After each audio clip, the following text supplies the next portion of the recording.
भगवती शिक्षक प्रशिक्षण महाविद्यालय गंगापुर सिटी के ऑनलाइन क्लासेस में आपका स्वागत है। भावना खंडेलवाल बीए बीएड व बीएससी बीएड प्रथम सेमेस्टर के विषय बचपन और वृद्धि के प्रकरण मनोविज्ञान का अर्थ एवं प्रकृति के बारे में अध्ययन कराने वाली हूँ। साइकोलॉजी शब्द का अर्थ या मनोविज्ञान का अर्थ। मनोविज्ञान एक ऐसा विज्ञान है जो प्राणियों के व्यवहार एवं मानसिक तथा दैनिक प्रक्रियाओं का अध्ययन करता है।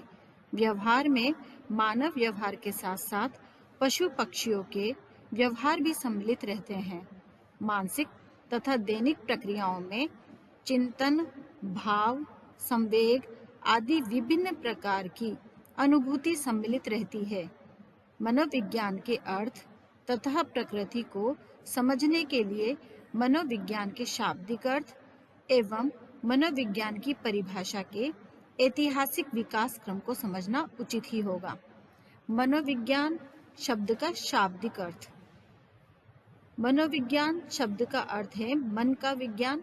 दूसरे शब्दों में कहा जा सकता है कि मनोविज्ञान अध्ययन की वह शाखा है जो मन का अध्ययन करती है। मनोविज्ञान को अंग्रेजी में साइकोलॉजी कहा जाता है, जिस शब्द की उत्पत्ति यूनानी भाषा के दो शब्द साइकी तथा लोगस से मिलकर हुई है।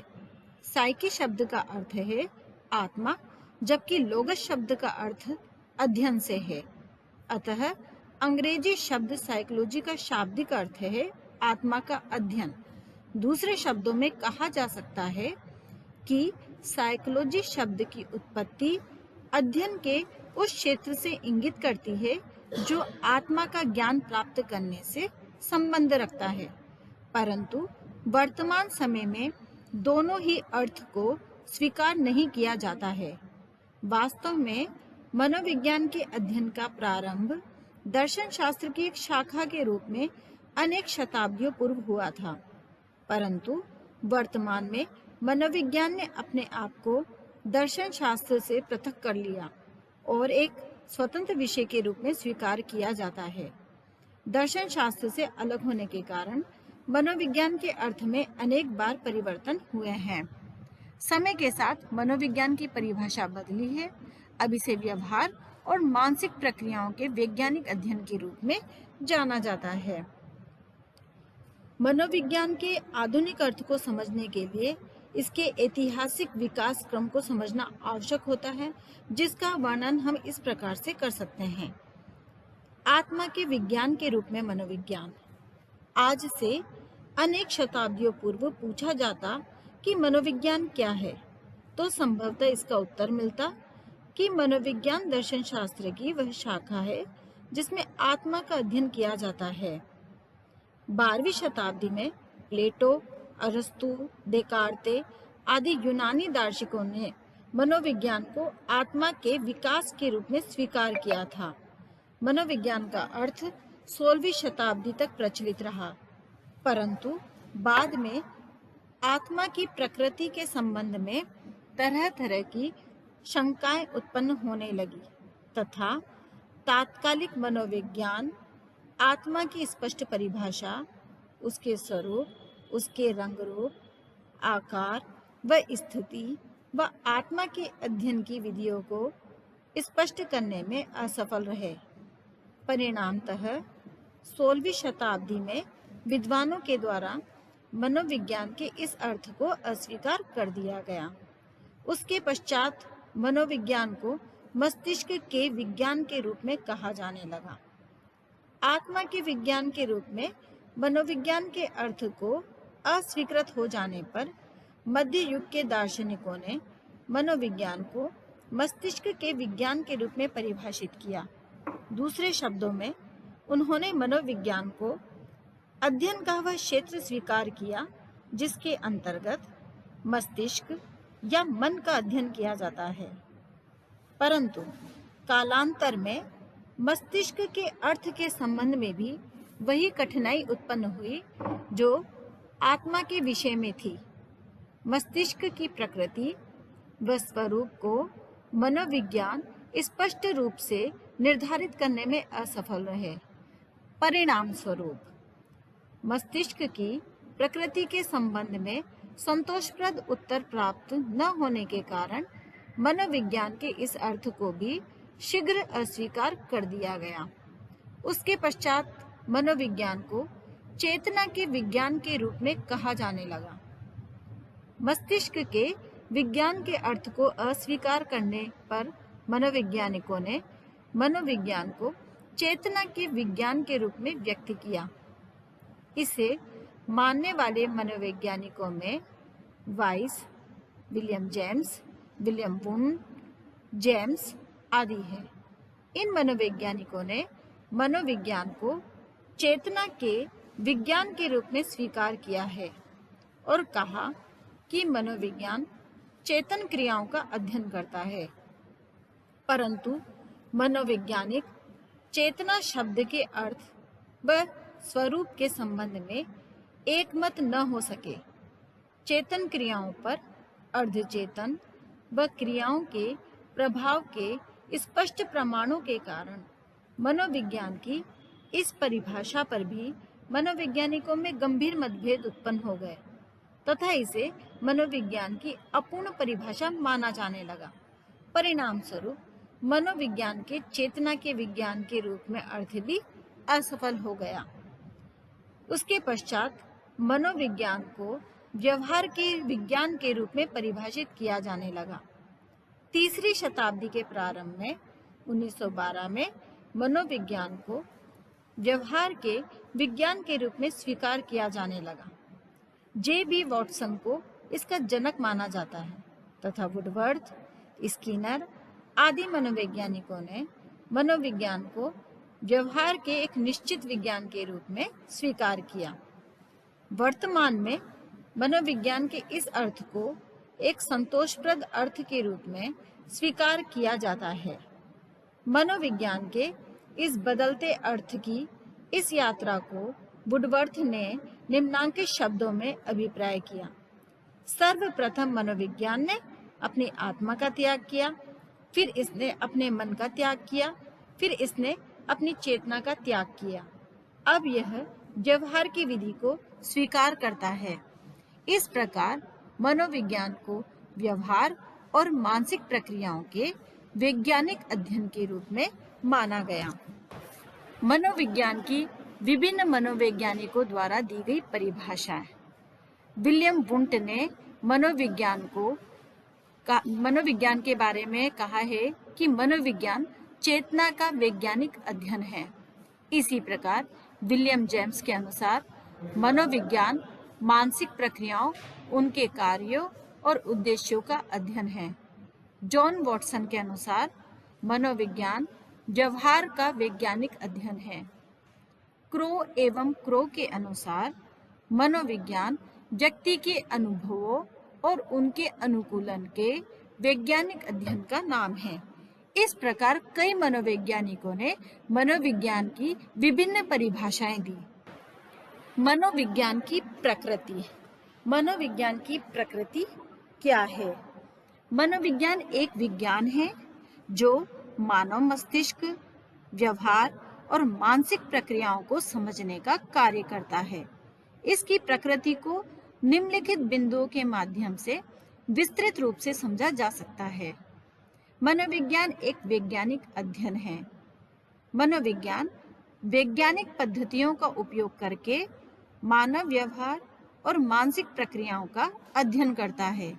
इसमें व्यवस्थित अवलोकन, प्रयोग और निष्कर्ष निकालने की प्रक्रियाएं शामिल है। यह किसी धारणा या अनुमान पर आधारित नहीं होता, बल्कि प्रमाणों पर आधारित होता है। वैज्ञानिक विधियां इसे अधिक वस्तुनिष्ठ बनाती है। उदाहरण, पावलोव का कुत्तों पर किया गया अनुसंधान, जिससे उन्होंने शास्त्रीय अनुबंधन की खोज की।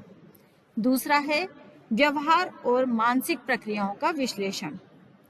मनोविज्ञान प्रत्यक्ष और अप्रत्यक्ष दोनों प्रकार के व्यवहार का अध्ययन करता है।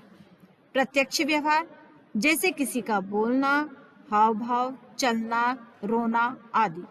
अप्रत्यक्ष व्यवहार जैसे सोचने की प्रक्रिया, निर्णय लेने की क्षमता, कल्पना, भावना आदि। उदाहरण, जब कोई व्यक्ति तनाव में होता है तो उसके व्यवहार, गुस्सा, चिड़चिड़ापन और मानसिक प्रक्रियाएं, नकारात्मक विचार, चिंता दोनों प्रभावित होते हैं। तीसरा है अवलोकन और प्रयोग पर आधारित। मनोविज्ञान में अनुसंधान करने के लिए विभिन्न वैज्ञानिक विधियों का उपयोग किया जाता है। अवलोकन विधि ये क्या होती है? किसी व्यक्ति या समूह के व्यवहार को प्राकृतिक या प्रयोगशाला के वातावरण में देखा जाता है, जबकि प्रयोगात्मक विधि इसके अंदर वैज्ञानिक नियंत्रण में विशेष परिस्थितियां उत्पन्न कर अध्ययन किया जाता है। उदाहरण, स्टैनली मिलीग्राम के आज्ञाकारिता पर किए गए प्रयोगों से यह समझा गया कि लोग किस हद तक आदेशों का पालन करते हैं। चौथा है मानव और पशु दोनों का अध्ययन। मनोविज्ञान केवल मनुष्यों तक सीमित नहीं है, बल्कि यह पशुओं के व्यवहार को समझने में भी सहायक है।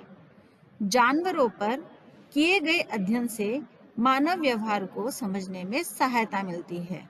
उदाहरण के लिए स्किनर का ऑपरेटिंग कंडीशनिंग प्रयोग, जिसमें उन्होंने चूहों पर शोध किया और यह समझाया कि इनाम और दंड से व्यवहार को नियंत्रित किया जा सकता है। पांचवा है अनुभवजन्य स्वभाव। मनोविज्ञान अनुभवों, परीक्षणों और प्रमाणों पर आधारित होता है। यह केवल विचारों या धारणाओं पर नहीं, बल्कि वास्तविक परीक्षणों पर ध्यान देता है। आंकड़ों और निष्कर्षों को बार बार जांचा और परखा जा सकता है। छठा है प्रयोगात्मक और सैद्धांतिक प्रकृति। मनोविज्ञान में प्रयोगों के आधार पर विभिन्न सिद्धांत विकसित किए जाते हैं। प्रयोगात्मक पक्ष क्या होता है? व्यवहार को समझने के लिए वैज्ञानिक प्रयोग किए जाते हैं, जबकि सैद्धांतिक पक्ष सिद्धांत बनाए जाते हैं जो मनोवैज्ञानिक प्रक्रियाओं को स्पष्ट करते हैं। फॉर एग्जाम्पल, फ्रायड का मनोरचना सिद्धांत साइको एनालिसिस, जो यह बताता है कि हमारा अवचेतन मन, जिसे हम अनकॉन्शियस माइंड बोलते हैं, हमारे व्यवहार को प्रभावित करता है। सातवां है मनोविज्ञान बहुविषयक है। यह कई अन्य विषयों से जुड़ा हुआ है, जैसे कि न्यूरोसाइंस। इसमें क्या होता है? मस्तिष्क और तंत्रिका तंत्र का अध्ययन किया जाता है। समाजशास्त्र समूहों और समाज में व्यवहार का अध्ययन किया जाता है। शिक्षा में सीखने और पढ़ाने की विधियों का अध्ययन किया जाता है, जबकि चिकित्सा में मानसिक विकारों का उपचार किया जाता है। आठवां है मानसिक स्वास्थ्य में योगदान। मनोविज्ञान मानसिक बीमारियों के उपचार में मदद करता है। चिंता, अवसाद, तनाव जैसी समस्याओं को दूर करने में सहायक है। चिकित्सकीय मनोविज्ञान मानसिक विकारों का अध्ययन करता है।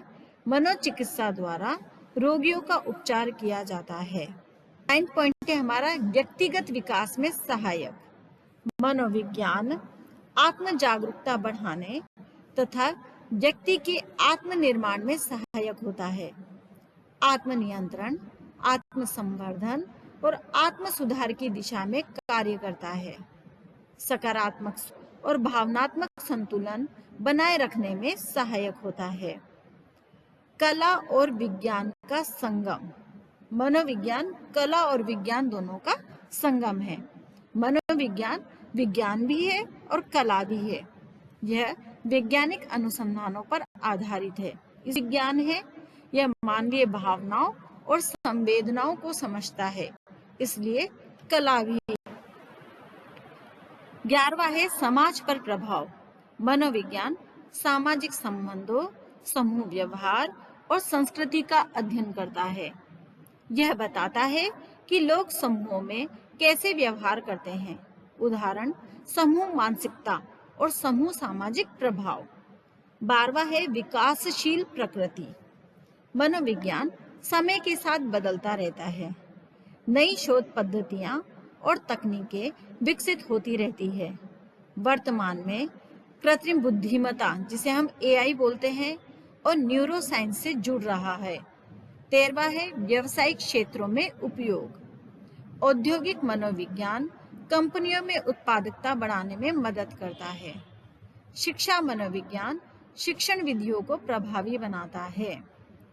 फिर नेक्स्ट पॉइंट है हमारा, व्यक्ति के अनुकूलन में मदद करता है। मनोविज्ञान तनाव प्रबंधन और मानसिक संतुलन बनाने में सहायता करता है। यह आत्मविश्वास और संचार कौशल को बढ़ाता है। सीखने और स्मृति का अध्ययन, यह बताता है कि लोग कैसे सीखते हैं, याद रखते हैं। स्कूलों में शिक्षण पद्धतियों में सुधार के लिए यह महत्वपूर्ण है। 16th पॉइंट है हमारा, अनुसंधान विधियां विविध है। केस स्टडी, सर्वेक्षण, प्रयोग, सांख्यिकी तकनीकों का उपयोग व्यवहार को बेहतर ढंग से समझने में सहायक है। प्रेरणा और भावना को समझता है। यह बताता है कि लोग कैसे प्रेरित होते हैं। भावना और प्रेरणा हमारे जीवन को कैसे प्रभावित करती है। 18वां है, बच्चों और किशोरों के विकास का अध्ययन। बाल मनोविज्ञान बच्चों की मानसिक वृद्धि और विकास को समझने में मदद करता है। किशोरावस्था की समस्याओं को सुलझाने में सहायक है। 19वां पॉइंट है, स्वास्थ्य और कल्याण में योगदान। यह मानसिक स्वास्थ्य सुधारने के लिए चिकित्सा और परामर्श सेवाओं का विकास करता है। सकारात्मक जीवन शैली को बढ़ावा देता है। 20वां, तकनीकी और कृत्रिम बुद्धिमत्ता से जुड़ाव। न्यूरोसाइंस और एआई के साथ मिलकर कार्य कर रहा है। भविष्य में मानसिक प्रक्रियाओं को और बेहतर समझने में यह सहायक होता है। निष्कर्ष रूप से हम कह सकते हैं, मनोविज्ञान की प्रकृति बहुआयामी होती है। बहुआयामी, वैज्ञानिक और व्यवहारिक होती है। यह न केवल हमारे मानसिक और व्यवहारिक पहलुओं को समझने में मदद करता है, बल्कि समाज और व्यक्तिगत विकास में भी ये योगदान देता है। यह व्यवहार, अनुभूति, संज्ञान, अभिप्रेरणा, व्यक्तित्व जैसी विभिन्न मानसिक प्रक्रियाओं का वैज्ञानिक अध्ययन है। आज हमने मनोविज्ञान का अर्थ, मनोविज्ञान की परिभाषा, मनोविज्ञान की प्रकृति के बारे में विस्तृत अध्ययन किया है।